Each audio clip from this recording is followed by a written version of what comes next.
So hello everyone. So right now we are going to discuss about our next topic, that is the development of fruits. Earlier we have discussed about the development of seed. Okay. So right now we will be dealing how there is a development of fruit. First of all, let's see what is a fruit. Actually, fruit is basically the ripened ovary, which is a product after the fertilization process. So initially pollination will be there, then fertilization will be there, then the transformation will be there inside the ovary. That time the stigma, style, they are going to shed off. Whatever will be the remaining, that is the ripened ovary, and it will be termed as a fruit. And when we are talking about the types of fruit, then we are having basically the two categories, that is true and a false. When we are having the true means basically developed from the ovary itself. But when the concept is there for the false fruit, then false means basically developed from any other part of the flower except the ovary. Okay, so let's see. So true fruit is formed as a result of cell division. This is the important thing which you have to focus on. How the fruit is going to develop. For that, cell division is required. Expansion means the expansion in size will be required, means the cell will be dividing, increasing in number, then they will be growing, expanding, and then there is a differentiation, means division of flavor will be there, differentiation in the ovary, then only the fruit is going to be developed. This is what is the definition for the true fruit. And then after getting stimuli, and how this process will be occurring, when there is a stimuli for the pollination. So first of all, the pollination will be there.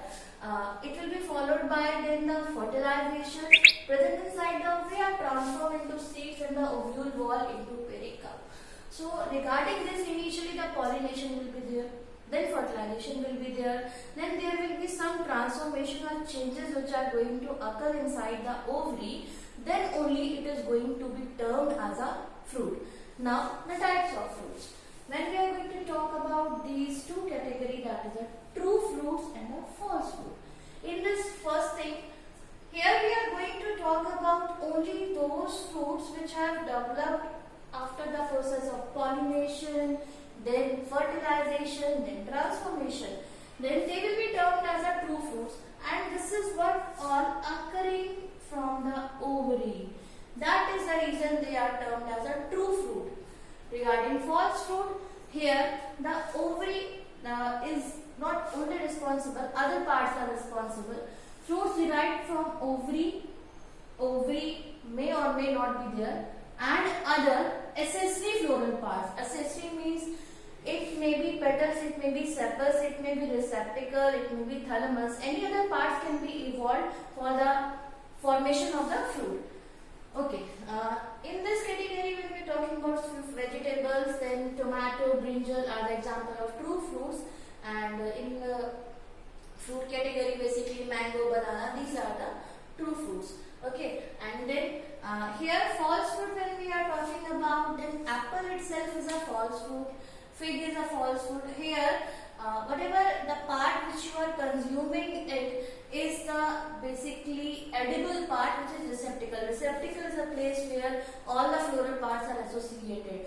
It is a seat over the thalamus basically. So receptacle is going to expand in size, and the entire structure, means the entire female organ is going to be trapped inside this receptacle. Okay, then there is a formation of the apple. Then parthenocarpic fruits when we are talking, then parthenocarpic fruits are basically the fruits which doesn't have the process of pollination, and there is no fertilization also, and the fruit has developed. So this is what is known as parthenocarpic. So the fruit which develop without fertilization. The point to be noted here, the fertilization doesn't happen, but the fruit formation is there. Okay, example, banana. So these are basically seedless or containing unviable. Let me clarify this term basically. This part seedless means it doesn't have any sort of seeds, and if they are having seed-like structure, then those seeds are not viable, means they are not able to produce new plant. So they are unviable.